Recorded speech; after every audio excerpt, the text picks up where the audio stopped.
What's going on, everybody, and welcome to the other side of the Firewall podcast, where we talk about the latest and greatest of cybersecurity news, as well as we highlight those movers and shakers and glass ceiling breakers, those people of color who made it to the other side of the proverbial firewall. My name is Ryan Williams, and as always, I'm joined by Shannon Times. What's up? What's up? What's going on? Welcome to Wednesday's discussion. So if you're just tuning in, definitely go back and listen to Monday's topic, which we discussed. We just discussed it. DC Health Link. There it is. Yep. So the DC Health Exchange, over 170,000 people's PII was potentially leaked out there. So definitely tune in for that one. Then Tuesday we go into the passwordless future. So it's another episode where now it seems to be coming together, where they have a bunch of celebrities and companies and we are the world coming together to make this happen. So definitely tune into that one and kind of our thoughts of it. Like obviously it's positive, but yeah, definitely check that out. And now today, this one comes from Infosecurity. So infosecurity-magazine.com. So it's an article written by Alessandro, and in it, the article is entitled "White House Allocates $3.1 billion to Cybersecurity in New Budget." So if anybody out there who's been checking in the government, there's been a lot of framework being laid. There's been a lot of initiatives, executive orders, and money being put into cybersecurity, as well as beefing up the department. So the Department of Justice, the FBI, CISA, the list goes on and on and on, right? Of like making these departments stronger, more aggressive, and funding them well to accomplish the mission out there to stop the bad guys, right? So that continues, right? So the White House has allocated a total of $3.1 billion to cybersecurity infrastructure in its latest budget report, published on Thursday. The document shows $145 million of this figure will go toward making the Cybersecurity and Infrastructure Security Agency, CISA, more resilient and defensible. So we've talked about in the past how CISA's had to step in to help out local governments, schools. They're aiding the Department of Justice on those bigger things like your colonial pipelines, your JBS.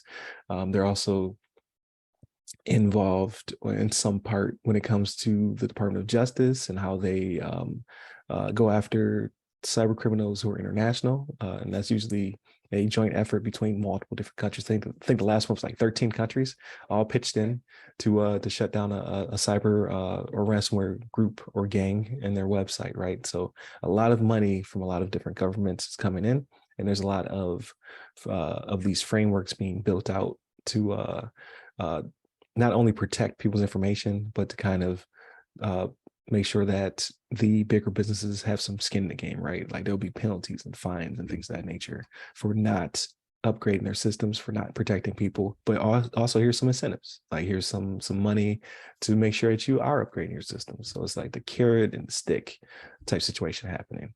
But what are your thoughts on this, Shannon? So I like it, right? So putting the money where the mouth is, that shows, putting money where the mouth is, right? Because they spoke it into existence. It shows they really are serious about it. And as we've mentioned before, right, whether or not it really is something this administration believes in wholeheartedly, or because they've been the caretakers when different things have happened, they just have a bad look. It doesn't matter to me, right? As long as you're putting the money towards it. So yeah, to see these different organizations get this money is always a good thing, right? 3.1 billion, at least it's going to something good, right? It's not going to, bailing out somebody that doesn't know how to control their money, you know what I mean? These different banks and whatnot that are going under, like SVB, but yeah. So yeah, I heard about that, man. Crazy. Yeah. That's wild out there. Like the 16th largest bank that works in America or something like that. But I mean, that's not top 5 or anything like that, but 16 ain't exactly low, right, for all the financial institutions that we have, but neither here nor there. But like I'd rather see the money go to this than go to them when they just weren't responsible, right?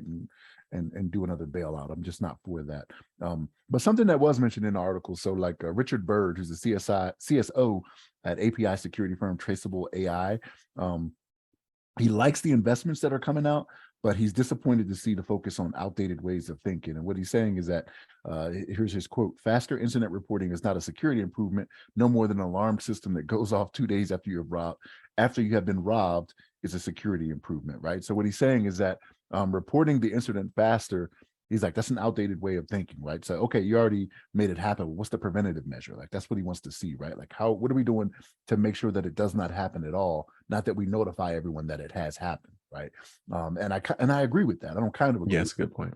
that. You know what I mean? So, um, because I myself had said, hey, I'd like to see it be sooner than 90 days out, before I know about something. But yes, it would make sense. And maybe this is just the baby steps, right? So like when it comes to improving things on as large a scale as government, right? Department of Defense, government, a lot of these three-letter, agencies, like that's not going to be a quick moving thing. You know what I mean? There are millions of people that work in those organizations, to include, your active duty reservists, your contractors, civilians, um, millions of people that work in those environments, to where you just can't do it overnight, right? But this may be the baby steps we need to take. Like, it is good. I'm not poo-pooing that people get notified faster when something does happen, but yes, I do think the investment does need to go into the preventative measures, to make it more of a secure environment. But yeah, no, 3.1 billion, man, money where the mouth is. You know what I mean? Like, my hope is that this is something that it gets implemented quickly, so it's not one of those things where you wait a little bit of time, and then it could come to where the next administration, if not the same one, says, nah, we could use that 3.1 billion for something else, right? That isn't as important. You know what I mean? So Right, right. I hope. So I think when it comes to the cybersecurity initiatives, they've been pretty bipartisan so far. Like, they might not like where the money's coming from. Like, I think this one, there was a little bit of contention because it was like kind of also in there with infrastructure and roads and things of that nature. But at the end of the day, they were like, we still need this. So I don't think that portion will change, because the Obama administration, the Trump administration, the Biden administration, it seems like they're all building blocks towards getting us secure and good to go. But yeah, I think where the pots of money and all that other stuff are distributed, I think that might be a point of contention.